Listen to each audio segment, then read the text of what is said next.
राधे राधे, जय श्री राम दोस्तों। स्वागत है आपका अपने वीडियो चैनल ईटी की पाठशाला में। हम लोग आज से आपका एक नई शुरुआत कर रहे हैं, जिसमें हम लोग क्लास 6 का जो है पूरा समरी एक बार रिवाइज करेंगे। जितने चैप्टर्स हैं उन सारे में जो मोस्ट इम्पॉर्टेंट चीज़ें हैं उसको हम लोग देखेंगे।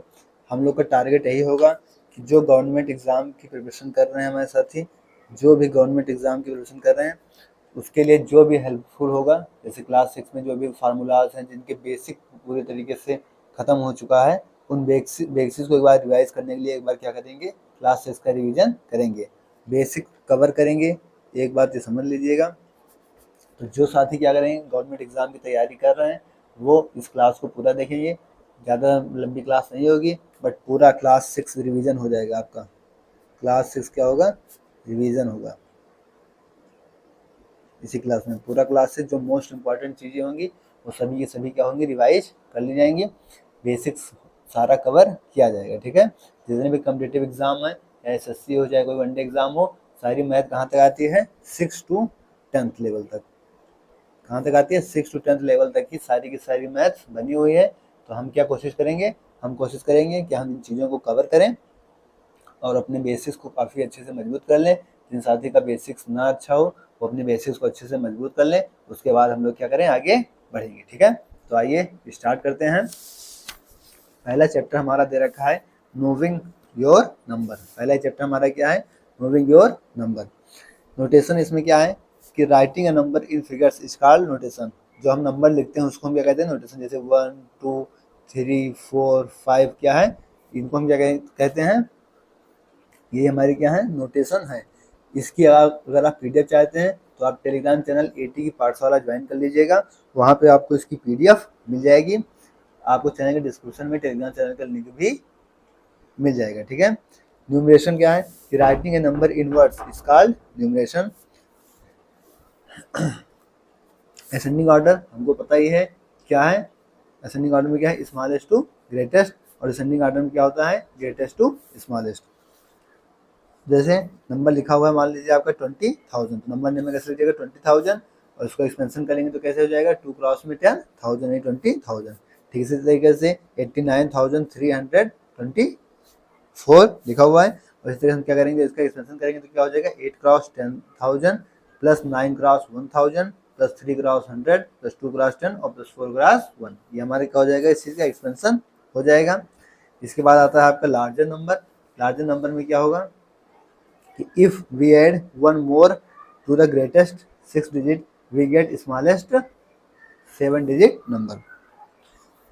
जैसे 9 में 1 ऐड करेंगे तो क्या मिलेगा हमको, 10 मिल जाएगा। 99 में 1 ऐड करेंगे क्या मिल जाएगा, 100 मिल जाएगा। तो आप 2 डिजिट के स्ट्रॉन्गेस्ट नंबर में 1 ऐड करेंगे तो आपका 3 डिजिट का क्या होगा, लोवेस्ट नंबर मिल जाएगा। ठीक इसी तरीके से आप 3 डिजिट के स्ट्रॉन्गेस्ट नंबर में ग्रेटेस्ट नंबर में 1 ऐड कर देंगे तो 4 डिजिट का स्मॉलेस्ट नंबर आपको मिल जाएगा। इस तरीके से आप 4 डिजिट के ग्रेटेस्ट नंबर में 1 ऐड करेंगे तो 5 डिजिट का स्मॉलेस्ट नंबर आपको मिल जाएगा। फिर से बता दे रहे हैं जो साथी नए हो कि हम बेसिक्स कवर कर रहे हैं, तो क्लास आपकी क्या होगी, बेसिक होगी। क्लास 6 के चैप्टर्स में जो आपको दिया गया है उन्हीं चीज़ों को हम क्या करेंगे, डिस्कस करेंगे।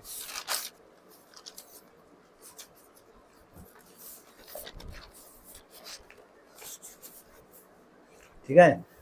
100 यानी उस 100 में कितने टेंस होते हैं, 10 टेंस होते हैं। 1000 में 10 हंड्रेड्स और कितने टेंस होते हैं, 100 टेंस होते हैं। जैसे 1 लाख में कितने होते हैं, 100,000 और कितने हंड्रेड्स होते हैं, 1000 हंड्रेड्स होते हैं। 1 करोड़ में 100 लाख होते हैं और 10,000 थाउजेंड्स होते हैं। कॉमास का यूज हम कहाँ करते हैं, use of commas. Commas help us in reading and writing large numbers. जैसे अब यहाँ पे हमको इसको पढ़ना है तो हम कैसे पढ़ेंगे, 1 10 100 1000 10,000 lakh 10 lakh crore 5 crore 8 lakh 1,592। International system of numeration, इसमें क्या होता है कि we have ones tens 100,000 and 10 millions 1 millions is a thousands of thousands, commas use to mark thousands and millions. इसमें क्या होगा, 3 के बाद 2 पे कॉमास लगते हैं। 1 मिलियन में कितने 100,000 होते हैं, 10,000 होते हैं। ठीक है। इसमें क्या होगा, 3 के बाद 2 पे कॉमा लग जाएंगे। 1 मीटर में कितने सेंटीमीटर होते हैं? 100 सेंटीमीटर होते हैं। 1 सेंटीमीटर में कितना मीटर होगा? 1/100 मीटर हो जाएगा। 1 लाख में 1000 ml होगा तो 1 ml में कितना है? 1/1000 लीटर हो जाएगा। तो इन चीज़ों को ध्यान बना के रखिएगा। इसके बाद हमारा नेक्स्ट चैप्टर आ जाता है कौन सा? Whole numbers. तो आइए देखते हैं नेचुरल नंबर्स क्या है, काउंटिंग नंबर्स अभी अभी हमने जो देखा था, इसको क्या कहते हैं? आपको नेचुरल नंबर्स कहते हैं।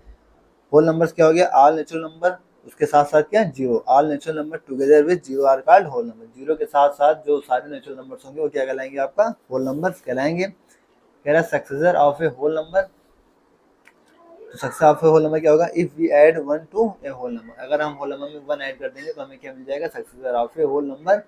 Predecessor of a whole number क्या होगा? 1 less than a given whole number other than 0 is called prediction. The whole number 0 does not have its prediction. 0 के पास कोई उसका प्रेडिक्शन नहीं होगा, बाकी हर नंबर से 1 माइनस करेंगे तो उसका प्रेडिक्शन हमको मिल जाएगा। इसके बाद आपका नेक्स्ट चैप्टर आ जाता है playing with numbers. Factor, a factor of a number is an exact divisor of that number.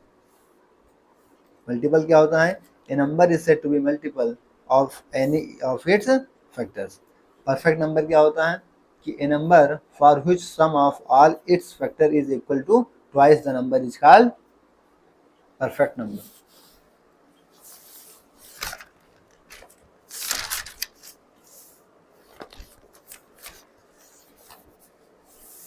इसके बाद आता है नेक्स्ट आपका प्राइम नंबर। कह रहा है each of the numbers which have exactly 2 factors namely 1 and itself is called a prime number. जिसके क्या होंगे? 2 फैक्टर्स होंगे, एक वो खुद और एक 1, तो वो क्या होगा? आपका प्राइम नंबर होगा। जैसे 2, 3, 5, 7 इस सब में क्या है? एक तो इसका फैक्टर क्या है? 1 है, और एक क्या है? ये खुद है। तो इसके कितने फैक्टर्स हैं? 2 ही फैक्टर्स हैं, 1 और 2। ठीक इसी तरीके से इसका क्या है? 1 और 3, इसका 1 और 5, इसका 1 और 7, इसका 1 और 11, इसका 1 13, इसका 1 19, 1 और 23। बस जिसके दो ही फैक्टर्स हो, एक तो वो खुद हो और एक 1 हो, ऐसे नंबर आपके क्या होते हैं? प्राइम नंबर होते हैं। कंपोजिट नंबर क्या होगा? Number having more than 2 factors are known as composite number. जिसके क्या होंगे? 2 से ज्यादा फैक्टर्स होंगे, वो क्या होगा? आपका कंपोजिट नंबर होगा। 1 क्या है? 1 is neither prime nor composite number, इस चीज को याद रखिएगा। प्राइम नंबर कौन कौन से हैं? 2, 3, 5, 7, 11, 13, 17, 19, 23, 29, 31, 37, 41, 43, 47, 43, 59, 61, 67, 71, 73, 79, 83, 89 और 97। ये क्या है? आपके सारे के सारे prime numbers. 2 is the lowest prime number. 2 क्या है? आपका लोवेस्ट प्राइम नंबर है। 2 is the only even prime number. All other क्या है? इवन है। ऑल अदर नंबर्स आर क्या है? कंपोजिट नंबर है। कह रहा है 2 prime numbers whose difference is 2 are called twin prime numbers. ऐसे 2 प्राइम नंबर जिनके डिफरेंस क्या होगा? 2 होगा, वो क्या कहलाएंगे? आपके ट्विन प्राइम्स कहलाएंगे। जैसे 3 एंड 5 और 5 एंड 7 हो गया। उसके बाद आता है आपका डिविजिबिलिटी टेस्ट। तो हम डिविजिबिलिटी टेस्ट देख लेते हैं। डिविजिबिलिटी बाई 2 के लिए आपका क्या टेस्ट होगा? कि it has any of the digits 0, 2, 4, 6 और 8 इन इट्स वंस प्लेस। क्या होगा? जिनके वंस प्लेस पे या तो 2 हो या 0 हो या 4 हो या 6 हो या 8 हो, तो क्या हो जाएंगे? 2 से डिविजिबल हो जाएंगे। ठीक है। फिर नेक्स्ट आता है कि आपका divisibility by 3। If the sum of the digit is multiple of 3, पूरे सम उसका क्या करेंगे? डिजिट का सम कर लेंगे। अगर वो 3 से डिवाइड होगा, अगर 3 का मल्टीपल होगा तो 3 से डिवाइड हो जाएगा। इसके बाद आता है आपका डिविजिबिलिटी बाई 4। कह रहे लास्ट 2 डिजिट्स डिविजिबल बाई 4। अगर लास्ट के 2 डिजिट क्या होंगे? डिविजिबल बाई 4 होंगे, तो क्या होगा? आपका 4 से डिवाइजिबल होगा। डिविजिबिलिटी बाई 5 का ए नंबर व्हिच हैज आइदर 0 और 5 इन इट्स वन प्लेस। क्या होगा? उसके लास्ट वंस प्लेस पे क्या हो? 0 या 5 हो तो क्या हो जाएंगे? आपके वंस प्लेस वो डिविजिबल बाई 5 होगा। अब यही सब हम क्या करते हैं? नंबर सिस्टम जब हम कॉम्पिटिटिव एग्जाम में पढ़ते हैं, तो नंबर सिस्टम में यही सब तो पढ़ते हैं, डिविजिबिलिटी रूल यहीं से तो पढ़ते हैं। तो सारी बेसिक चीजें हमारी क्लास 6, 7, 8 से ही मेनली है, और कुछ चीजें 9th और 10th की है। तो अगर आप लोगों का प्यार मिलता रहा तो फिर सारी 6, 7, 8, 9, 10 सारे चैप्टर्स का, सारे क्लास का एक वीडियो ऐसे बना के, अगर वीडियो थोड़ी बड़ी हो जाए, थोड़ी छोटी हो जाए, बट एक वीडियो में जिससे आप 2-3 घंटे में आराम से पूरा रिवीजन कर सकें और आपका बेसिक क्या है पूरी तरीके से मजबूत हो जाए, जिससे कि कॉम्पिटिटिव एग्जाम में आपको कोई दिक्कत ना हो। ठीक है। Divisibility by 6। If A number is divisible by 2 and 3 both. अगर 2 और 3 बोथ से होगा तो फिर नंबर आपका 6 से डिवाइजिबल हो जाएगा। 8 के लिए क्या करना है? Last 3 digit divisible by 8। 9 के लिए क्या करना है? कि sum of digit is divisible by 9। Digit का सम अगर डिविजिबल बाई 9 हो रहा है तो फिर वो क्या हो जाएगा? 9 से डिवाइड हो जाएगा। 10 के लिए आपको वंस प्लेस में देखना है कि 0 है, बस वो किससे डिवाइड हो जाएगा आपका 10 से हो जाएगा। 11 के लिए क्या कह रहा है कि find the difference between the sum of the digits at odd places and the sum of the digits at even places of the number. आपको अल्टरनेट नंबर ले लेना है।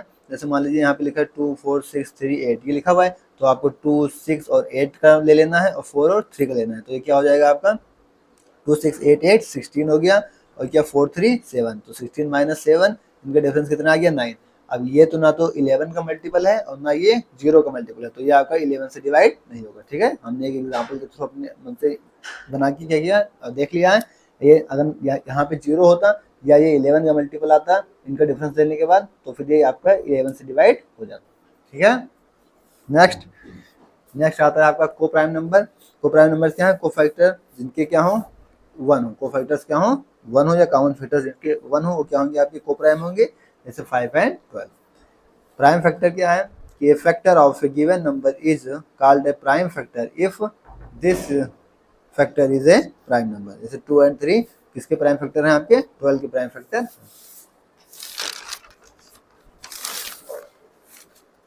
नेक्स्ट आपका आता है prime factorisation. Correct to express a given number as a product of prime factor is called prime factorisation. जैसे 12 का prime factorisation निकालेंगे तो क्या होगा 2 से आएगा 6, फिर 2 से 3, फिर 3 से चला जाएगा तो क्या हो जाएगा 1। तो क्या हो जाएगा आपका 12 का prime factorisation 2 to the 4 3 12। Next क्या कह रहा है कि 1 and the number itself are the factors which are not included in the prime factorisation of a complete number. Highest common factor क्या होता है, यानी एचसीएफ आ गया कि the greatest number which is a common factor of 2 or more given number is called their highest common factor.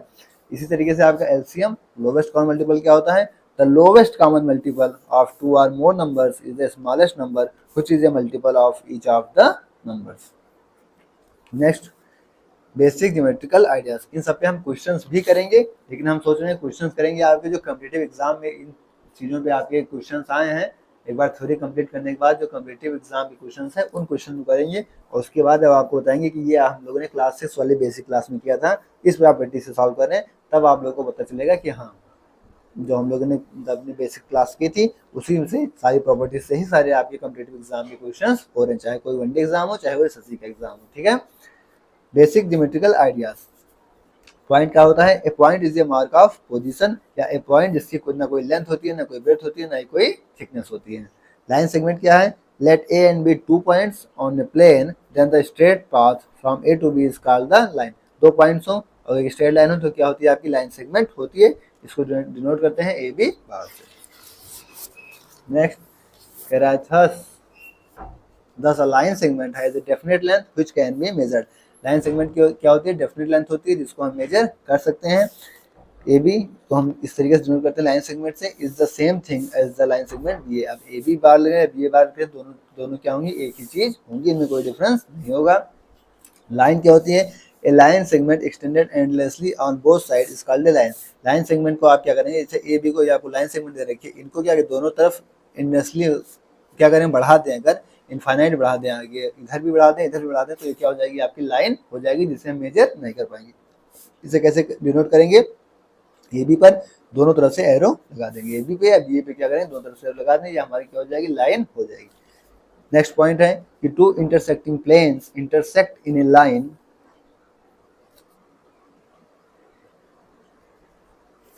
two intersecting planes intersect in a line has no end points।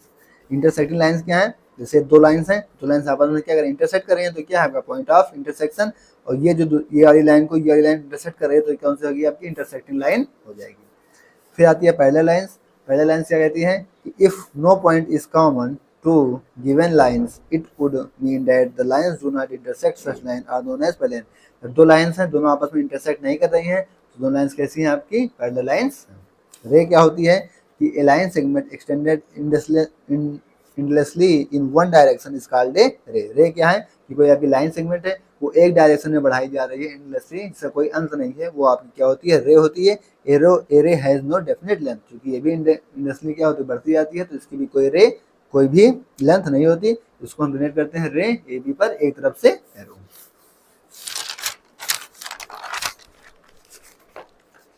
Next आता है आपका straight line.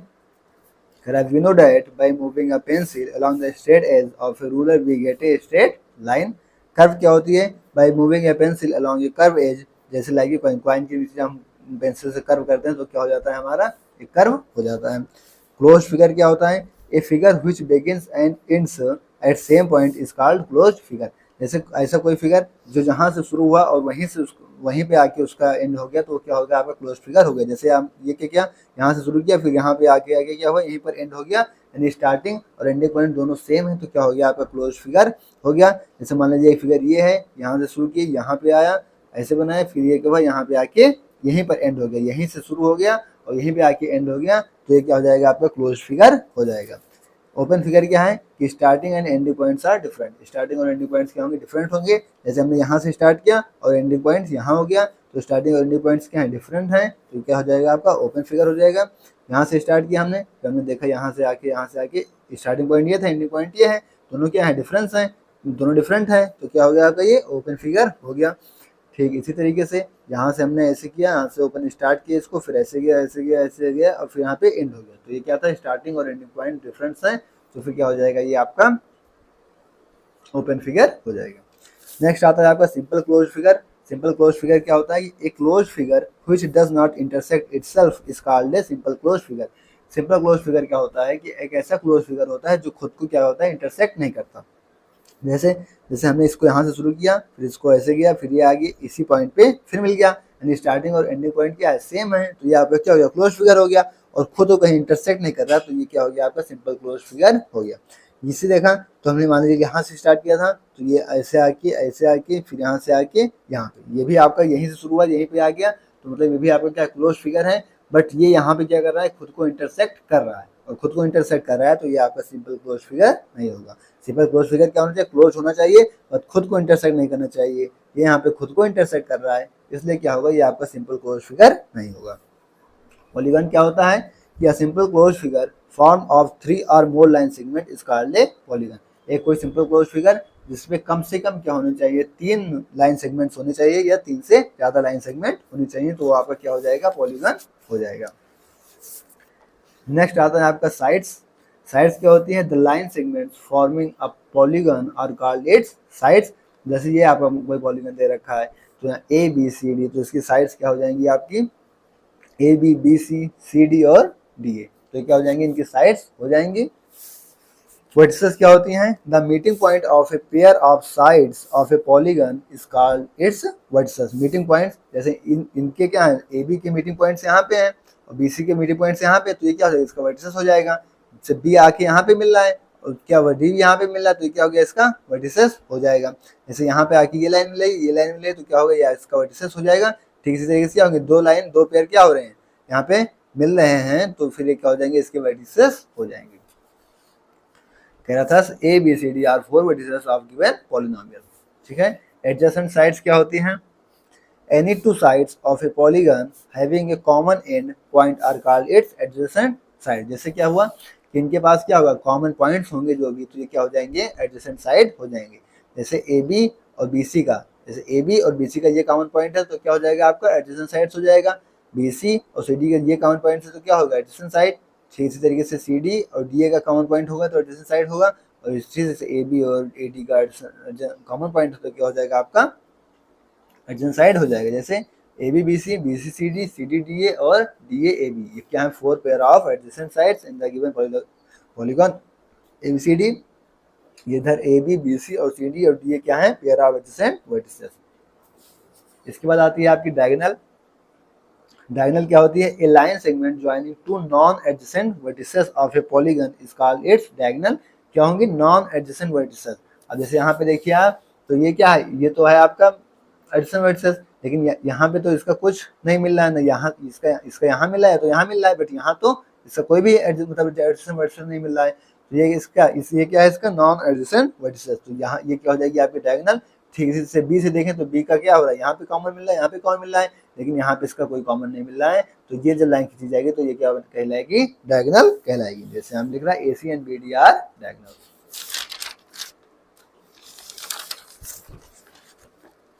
Next आता है आपका angles. कह रहा है the figure formed by two rays with the same initial point is called an angle. वो फिगर जो कि क्या होगा, टू रेज से पाया जाएगा, वो आपका कहलाएगा एंगल कहलाएगा। जैसे एक रे यहाँ पे जा रही है, दूसरी रे यहाँ पे जा रही है, तो ये जो है क्या होगा, ये आपका एंगल होगा। Correct, the common initial point is known as the vertex of the angle, and the rays forming the angle are called its arm or sides. Two line segments with a common initial point also form an angle. दो line segments और एक common initial point क्या होगा, एक angle find करेगा। जैसे दो line segment हो गए क्या, ओ बी और ए, ठीक है, और उनमें क्या होंगे, एक कॉमन इनिशियल पॉइंट होगा। जैसे ओ क्या है, इसमें भी कॉमन है, इसमें भी कॉमन है, ओ ए में कॉमन है, ओ बी में कॉमन है, ओ बी क्या है, एक काफी लाइन सेगमेंट है, ओ एक लाइन सेगमेंट है, तो ये क्या हो जाएगा, एक एंगल फॉर्म करेगा। पॉइंट क्या कह रहा है, कह रहा है all those points which lie inside the angle from the interior of the angle. जो क्या होगा, इसके अंदर इनसाइड करेगा, वो क्या होगा, आपका interior of the angle. All those points which lie outside the angle, जो एंगल के आउटसाइड इंटीरियर मतलब करेंगे तो क्या कहलाएंगे, आपके एक्सटीरियर ऑफ द एंगल। कह रहा है every point of each of the arms of the angle is said to lie on the angle. Next chapter आता है आपका क्या, अंडरस्टैंडिंग एलिमेंट्री शेप।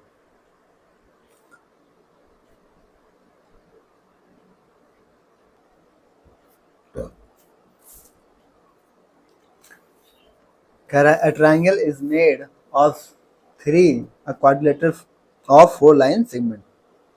ट्रायंगल कैसे बना होता है, थ्री लाइन सेगमेंट से, और क्वाड्रिलेटरल किससे बना होता है, फोर लाइन सेगमेंट से बना होता है। राइट एंगल, कह रहा है an angle whose measure is 90 degree, वो आपका कैसा होगा, राइट एंगल। स्ट्रेट एंगल क्या होगा, an angle whose measure is 180 degree, जिसका क्या होगा 180 डिग्री होगा, आपका स्ट्रेट लाइन हो जाएगा। कंप्लीट एंगल कैसा होगा कि an angle whose measure is 360 degree, वो आपका कंप्लीट एंगल होगा।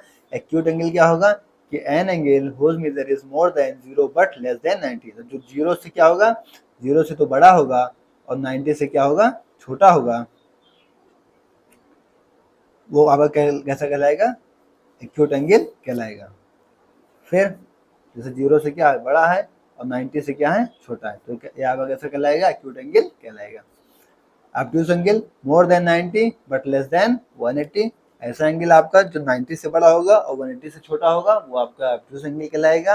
रिफ्लेक्सिव एंगल जिसे क्या होगा, 180 से बड़ा होगा लेकिन 360 से क्या होगा, छोटा होगा, वो आपका रिफ्लेक्स एंगल कहलाएगा। परपेंडिकुलर लाइंस ये क्या होती हैं, when two lines intersect and the angle between them is a right angle, then the lines are said to be perpendicular। if a line AB is perpendicular to CD, तो उसे हम कैसे denote करेंगे, AB perpendicular CD, ठीक है। जैसे अगर आप T देखें, तो जैसे अल्फाबेट में आप T देखें तो क्या होगा, ये T में आप देखेंगे तो ये लाइन इस पे क्या परपेंडिकुलर है, और ये यहाँ पे क्या 90 डिग्री बना रही है, तो क्या हो जाएगी, ये परपेंडिकुलर लाइंस हो जाएंगे। अल्फाबेट में अगर आप आई को देखेंगे तो ये लाइन जो इस पे परपेंडिकुलर है, ये लाइन जो इस पे परपेंडिकुलर है, तो यहाँ पे भी आप देखें 90 डिग्री बनना है, तो ये कैसी हो जाएगी, आपकी परपेंडिकुलर हो जाएगी। या आप देखें अगर एल में देखें तो एल में ये लाइन आप देखेंगे, इस लाइन में क्या परपेंडिकुलर है और 90 डिग्री भी बना रही है, तो ये कैसी बन जाएंगी, आपकी परपेंडिकुलर लाइंस बन जाएंगी। तो ये आपके अल्फाबेट्स के एग्जांपल्स हैं। इसके बाद नेक्स्ट आता है आपका स्केलेन ट्रायंगल्स क्या होती हैं, all sides and all angles are unequal, जिनके सभी साइड्स और सभी एंगल्स क्या होंगे, अनइक्वल होंगे, वो कैसे होंगे, आपके scalene triangles. Isosceles triangles two sides and two angles are equal, जिनके दो साइड और दो एंगल इक्वल होंगे, आइसोसेलेस ट्रायंगल्स कहलाएंगे।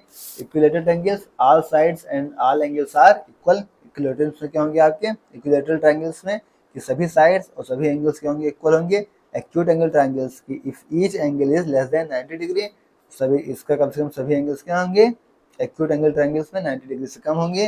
Right angle triangles if any one angle is a right angle 90 degree होगा। Obtuse angle if any one angle is greater than 90 degree, कम से कम एक एंगल आपका 90 डिग्री से बड़ा होना चाहिए, कैसा होगा, आपका ऑब्ट्यूज एंगल ट्रायंगल हो जाएगा। फिर आता है आपका quadrilateral, quadrilateral is a polygon which has four side, जिसके पास क्या होंगे, फोर साइड्स होंगे। इसके बाद नेक्स्ट चैप्टर आता है आपका इंटीजर्स। इंटीजर्स में आपको याद है सक्सेशन में क्या करते हैं, हम +1 करते हैं, प्रेडिक्शन में क्या करते हैं, -1 करते हैं, चीज़ को हम देख भी चुके हैं। इंटीजर्स आपका होल नंबर से बना हुआ है और उसके साथ साथ निगेटिव नंबर से बना हुआ है। होल नंबर हम लोगों ने क्या देखा था, आपका 0 के साथ आपका नेचुरल नंबर हो गया था, ठीक है। और निगेटिव नंबर्स क्या होंगे, जैसे 1, -1, -2, -3, -4, इसी तरीके से क्या होंगे, आपके निगेटिव नंबर्स होंगे। तो इन दोनों का कॉम्बिनेशन ही आपको क्या कहलाता है, इंटीजर्स कहलाता है। इसके बाद आपका बॉडमास आता है। बॉडमास में हम कैसे सॉल्व करेंगे, बीट से पहले ब्रैकेट सॉल्व करेंगे, उससे ऑफ एनी मल्टीप्लिकेशन फिर डी से क्या होगा डिवाइड, फिर एम से होगा आपका मल्टीप्लाई, फिर ए से क्या होगा ऐड, और एस से क्या होगा आपका सब्ट्रैक्ट। इसके बाद आपका नेक्स्ट चैप्टर आता है फ्रैक्शन। हम कुछ जो मोस्ट इंपॉर्टेंट चीज़ें जो हमारे काम के लिए हैं, बस हम उन्हीं चीज़ों को डिस्कस कर रहे हैं, ताकि बहुत लंबी वीडियो भी ना होने पाए और आपके लिए जो है सबसे ज़्यादा फायदेमंद हो। ठीक है, तो आप क्या करेंगे, आप वीडियोस को पूरी देखेंगे, ईमानदारी से देखेंगे, और चैनल को सब्सक्राइब भी करेंगे, और वीडियो को लाइक करेंगे, और अपने यार दोस्तों के साथ शेयर जरूर करेंगे। ठीक है, आइए नेक्स्ट चैप्टर है fraction. The numbers of the form a by b where a and b are natural numbers are known as fraction। क्या होंगे, जो a by b के फॉर्म में लिखे जाएंगे, जहाँ a और b क्या आपके नेचुरल नंबर्स हैं और b आपका जीरो नहीं होगा, वो आपका क्या कहलाएगा, फ्रैक्शन कहलाएगा। इसके बाद आता है आपका प्रॉपर फ्रैक्शन। कह रहा है all the fraction are less than one, these are proper fraction. ऐसे फ्रैक्शन जो वन से छोटे होंगे वो आपको क्या कहलाएंगे, प्रॉपर फ्रैक्शन। या fraction having numerator less than denominator, numerator क्या होगा, डिनोमिनेटर छोटा होगा तो वो कैसा होगा आपका, प्रॉपर फ्रैक्शन होगा। जैसे न्यूमरेटर मान लीजिए 2 है और डिनोमिनेटर आपका क्या है 7, तो ये आपका कैसा हो जाएगा, प्रॉपर फ्रैक्शन हो जाएगा। इम्प्रॉपर फ्रैक्शन क्या होगा, the fraction where the numerator is bigger than the denominator. जहां आपका क्या होगा, न्यूमरेटर मान लीजिए यही 7/2 हो जाएगा, तो क्या हो गया, जहां आपका न्यूमरेटर क्या है बिगर देन होगा डिनोमिनेटर, तो कैसा हो जाएगा आपका इम्प्रॉपर फ्रैक्शन हो जाएगा। A mixed fraction has a combination of a whole and a part. आपका क्या है, होल नंबर का भी एक कॉम्बिनेशन होता है, कौन सा, मिक्स्ड फ्रैक्शन, जो कि किस फॉर्म में लिखा जाएगा, जैसे 1/1/4 टू 1/3 से। इसे हम करेंगे तो क्या हो जाएगा, ये 4 4 और 1 क्या होगा 5/4, और 2 3 6 और 1 7/3। इक्विवेलेंट फ्रैक्शन आपका क्या होता है, to find an equivalent fraction we may divide both the numerator and denominator by the same number। Equivalent fraction find करने के लिए हम क्या करते हैं कि न्यूमरेटर और डिनोमिनेटर को सेम नंबर से डिवाइड करते हैं, तो हमको क्या मिल जाता है, आपका इक्विवेलेंट फ्रैक्शन मिल जाता है। इसके बाद आता है आपका सिंपलेस्ट फॉर्म फाइंड करने के लिए हम क्या करेंगे, सिंपलेस्ट फॉर्म ऑफ फ्रैक्शन। कहा है fraction is said to be in the simplest form if its numerator and denominator have no common factor except 1। उनके डिनोमिनेटर, जैसे मान लीजिए यहाँ पे क्या लिखा हुआ है 6/12 लिखा हुआ है, तो हम क्या करेंगे, इसे डिवाइड करेंगे, 2 3 6 और 2 6 12, अभी भी डिवाइड होगा 3 1 3 3 2 6, यानी 1/2। अब हम क्या देखेंगे कि हम तब तक डिवाइड करेंगे इनको जब तक क्या होगा, इन दोनों के बीच कॉमन फैक्टर क्या हो जाए, 1 नहीं मिल जाता। इन दोनों में कॉमन फैक्टर आपको क्या मिल रहा है, 1 मिल रहा है, तो ये आपका सिंपलेस्ट फॉर्म बन चुका है। अब इससे सिंपलेस्ट फॉर्म आपकी नहीं बन सकती।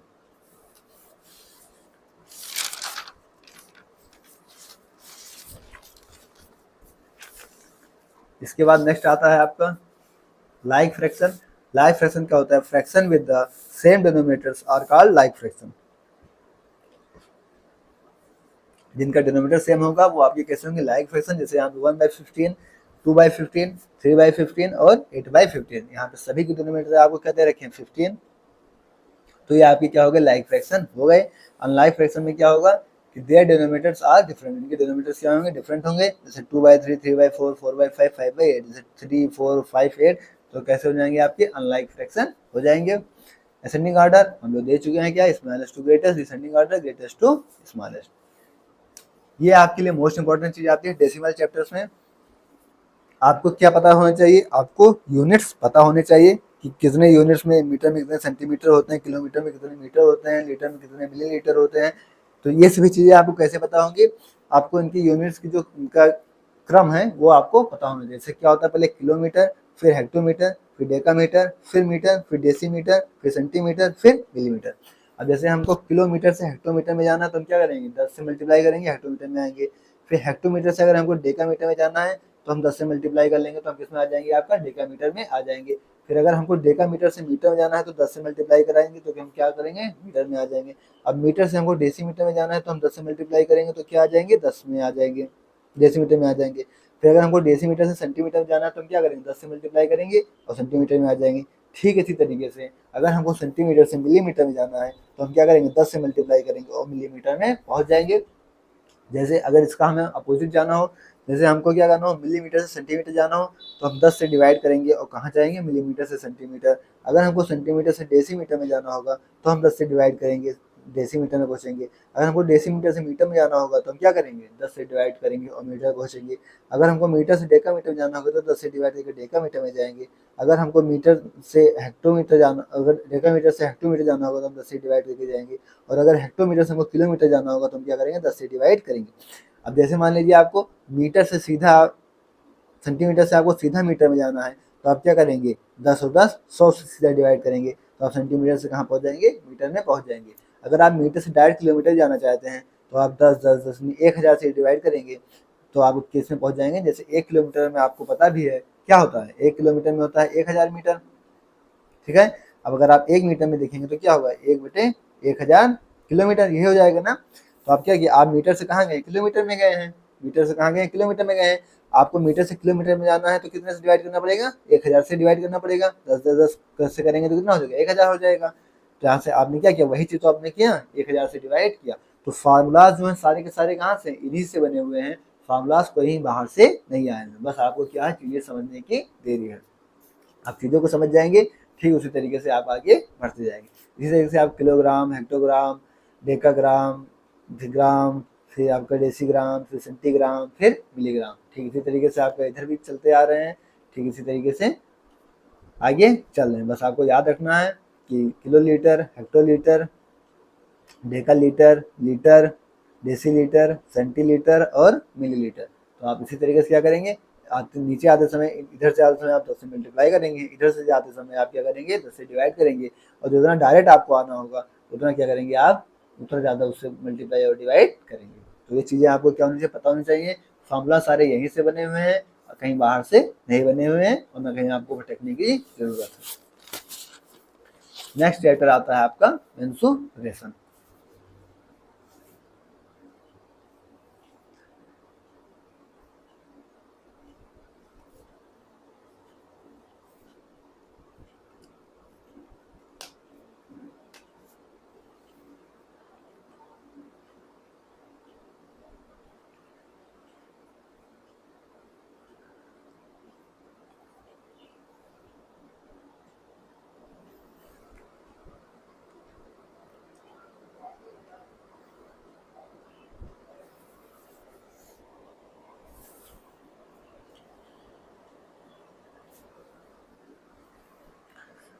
मेंसुरेशन में क्या कहता है आपका, पेरीमीटर।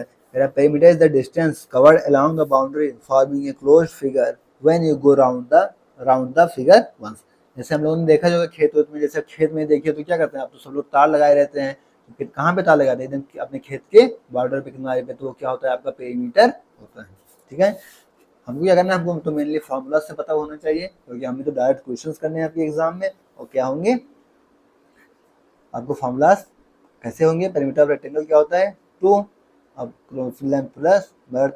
रेगुलर शेप क्या होता है, रेगुलर शेप होता है कि shapes having all its sides and angles are equal. ऐसे शेप जिनकी सभी साइड्स और एंगल्स क्या होंगे, इक्वल होंगे, वो आपके कैसे होंगे, रेगुलर शेप होंगे। रेगुलर शेप अगर आपको किसी के आगे रेगुलर लगा दिया गया है तो आप एक चीज याद रखेंगे कि उसके जो शेप होंगे, उसके जो साइड्स होंगे, उसके जो एंगल्स होंगे, सारे के सारे क्या होंगे, इक्वल्स होंगे। पेरीमीटर ऑफ स्क्वायर क्या होता है 4 cross length of the side. Perimeter of equilateral triangles क्या होता है 3 cross length of the side. Perimeter of regular pentagon, यहाँ पर ध्यान दीजिए क्या हो गया, रेगुलर पेंटागन। जैसे रेगुलर शेप क्या था, जिनके सभी साइड्स और क्या हो, रेगुलर शेप अभी हम लोगों ने क्या देखा था कि जिनके सभी साइड्स और सभी एंगल्स क्या होंगे, इक्वल होंगे, वही रेगुलर शेप में आएंगे। तो पेरीमीटर ऑफ रेगुलर पेंटागन में क्या हो गया कि इनकी पांचों साइड्स और पांचों एंगल्स क्या होंगे, इक्वल होंगे, तो भी इनको क्या कहा गया है, रेगुलर पेंटागन। तो इनका पेरीमीटर क्या हो जाएगा 5 cross length of A side. ठीक इसी तरीके से आपको रेगुलर हेक्सागन कहा गया है तो क्या हो जाएगा 6 cross length of A side. और अगर perimeter of a regular octagon कहा जाता तो 8 cross length of A side हो जाता। क्योंकि आपको पता हो गया है अब कि रेगुलर लगाते समय आपका क्या हो जाता है कि उनके सभी साइड्स और उनके सभी एंगल्स क्या होते हैं, इक्वल रहते हैं। नेक्स्ट आता है आपका एरिया। एरिया क्या होता है, the amount of surface enclosed bye A closed figure is called it's area. Closed figure जो आपको एरिया कवर करता है, जो जगह ढक लेता है, वही आपका क्या होता है, एरिया होता है। आपको फॉर्मूला से मतलब होना चाहिए कि एरिया ऑफ रेक्टेंगल क्या होता है, लेंथ क्रॉस ब्रेड्थ, और एरिया ऑफ स्क्वायर क्या होता है, side cross side.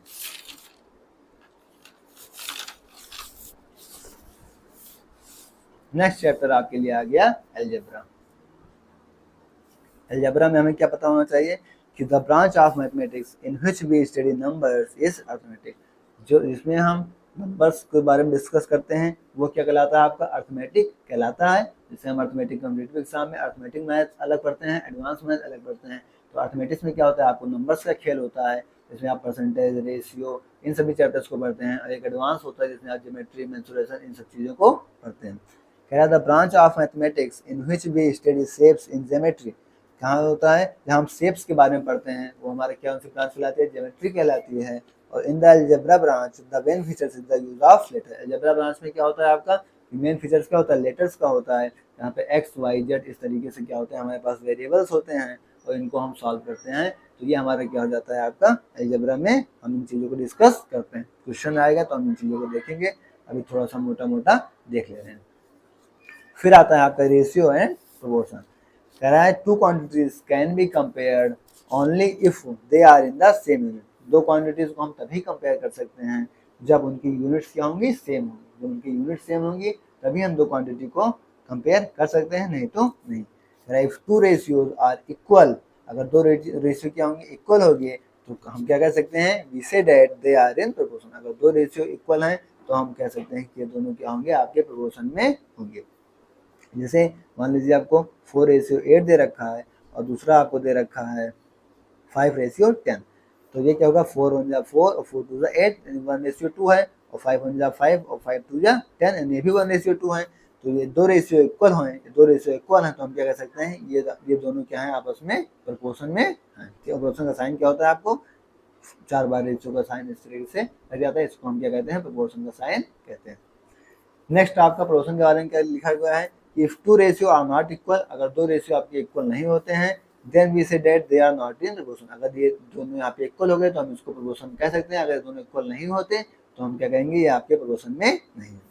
In statement of proportion the four quantities involved when taken in order are known as respective terms. Proportion में क्या होते हैं, आपके चार टर्म्स इन्वॉल्व होते हैं। जैसे यहाँ पे आप लोगों ने देखा तो 1 2 और 3 4, ये चार टर्म्स हो गए जो उनके प्रोपोर्शन में क्वांटिटीज में इन्वॉल्व होते हैं। First and fourth terms are known as extreme terms, पहले और चौथे टर्म्स को हम क्या कहते हैं, एक्सट्रीम टर्म्स करते हैं। जैसे 1 2 3 4 चार टर्म्स हो गए, तो पहले और चौथे टर्म्स को हम एक्सट्रीम टर्म्स कहते हैं। And second and third terms are known as middle terms, और सेकेंड और थर्ड टर्म्स को हम क्या कहते हैं, मिडिल टर्म्स कहते हैं। नेक्स्ट आता है आपका क्या, यूनिटरी मेथड। यूनिटरी मेथड में क्या है, the method in which first we find the value of one unit and then the value of required number of unit is known as unitary method। Unitary method में आपको कहता है कि सबसे पहले हम एक यूनिट की मतलब वैल्यू फाइंड करते हैं, फिर जो आपको उसमें यूनिट कही जाती है उसकी हम वैल्यू को फाइंड करते हैं। तो ये हमारा क्या होता है, आपका यूनिटरी मेथड होता है। हम लोगों ने क्या किया कि मोटा मोटा आपके इस चैप्टर्स को पूरी तरीके से कवर किया, क्लास 6 के मैथ्स को पूरी तरीके से कवर किया है। अब हम क्या करेंगे, कोशिश करेंगे नेक्स्ट वीडियो में इसी तरीके से सारे चैप्टर्स का जो मोटा मोटा लेखा जोखा हो वो आपके सामने रखा जाए क्लास 7 के बारे में। अब अगर हम अपनी क्लास को देखें तो 38 मिनट की क्लास हुई है, यानी 40 मिनट की क्लास में आपको क्लास 7 का एक मोटा मोटा रिवीजन करा दिया गया। अगर आप इस क्लास को अच्छे से ईमानदारी से देखेंगे तो आप 40 मिनट की क्लास में क्लास 6 का एक मोटा मोटा रिवीजन कर पाएंगे, और उसके बाद अगर आप खुद से एफर्ट भी करेंगे तो आप सारे क्वेश्चंस को कर पाएंगे। जो क्लास 6 के बच्चे हों अगर वो भी देख रहे हो तो उनको भी थ्योरी उनकी अच्छे से कंप्लीट कर दी गई है, ताकि एक वीडियो में आप उनके अपने क्लास के अच्छे अच्छे कॉन्सेप्ट्स को समझ सकते हैं। और प्लस जो क्वेश्चंस उनके ना लग रहे हो वो क्वेश्चंस हमारे टेलीग्राम चैनल एटी की पाठशाला में भेज सकते हैं, वहाँ पे हम क्वेश्चन को भी सॉल्व करा के भेज देंगे। और उसके बाद हम क्या करेंगे कि आपको जो कॉम्पिटिटिव एग्जाम में इस टाइप से क्वेश्चन यहाँ से पूछे जाते हैं उन चीज़ों को हम सॉल्व करेंगे और आगे बढ़ेंगे, ताकि जो साथी को डर लगता है वो डर पूरी तरीके से क्या हो जाए, खत्म हो जाए। आपको क्या करना है, आपको चैनल की वीडियो पसंद आई होगी तो वीडियो को लाइक करना है और अपने यार दोस्तों के साथ शेयर करना है। जिस ग्रुप में हो उस ग्रुप में चीज़ों को शेयर कर देना है, ताकि आप क्या हो सके, वीडियो ज़्यादा से ज़्यादा लोगों तक पहुँच सके। और चैनल को सब्सक्राइब करना है और वीडियो को लाइक जरूर कीजिएगा। तो आपको क्लास कैसी लगी है कमेंट बॉक्स में अपना फीडबैक भी जरूर दीजिएगा। आपका फीडबैक हमारे लिए मोस्ट इम्पॉर्टेंट होता है, तो प्लीज़ आप अपना फीडबैक ज़रूर दीजिएगा, क्योंकि अगर आप अपना फीडबैक नहीं देंगे तो हम अगले क्लास लाने के लिए हमें मोटिवेशन नहीं मिल पाएगा। तो आप हमारे लिए मोटिवेशन आपका फीडबैक होता है, तो आप जिस तरीके से अपना फीडबैक हमको देंगे उसी तरीके से हम आपके लिए काम कर सकेंगे। अगर आपका इस क्लास पे फीडबैक अच्छा रहा तो हम 7th क्लास का डीप एनालिसिस डीप वीडियो लेकर आएंगे, और अगर नहीं रहा तो फिर इस चीज़ को नहीं लाएंगे, क्योंकि हमारे चैनल पे ऑलरेडी DSSB TGT मैथ्स का कोर्स चल रहा है और उसके बाद अब UP TGT maths, KVS TGT maths, यानी टीजीटी पीजीटी, जिसमें हम यहाँ क्लास 6 के बारे में डिस्कस कर रहे हैं, वहाँ पे आप बीएससी एमएससी की मैथ नेट लेवल तक की मैथ्स पूछी जाती है टीजीटी मैथ्स में। यूपी टीजीटी में भी आपकी ग्रेजुएशन टाइप की मैथ्स पूछी जाती है। तो हम उन चीज़ों को डिस्कस कर रहे हैं, लेकिन हम सोच रहे हैं कि कम्पिटिटिव एग्जाम के दोस्तों के लिए भी कुछ किया जाए, इसलिए बेसिक्स से भी चीज़ों को लेकर एकदम से चल रहे हैं। केवीएस के लिए भी ये मोस्ट इंपॉर्टेंट है, जो साथ ही केवीएस की तैयारी कर रहे हैं उनके लिए भी ये 6 to 10 वाली मैथ्स के लिए मोस्ट इंपॉर्टेंट है। तो क्लास आपको कैसी लगी कमेंट बॉक्स में बताइएगा, अपना फीडबैक जरूर दीजिएगा ताकि नेक्स्ट क्लास आपके लिए अपलोड की जा सके। ठीक है, ओके, थैंक्स, जय श्री राम, राधे राधे।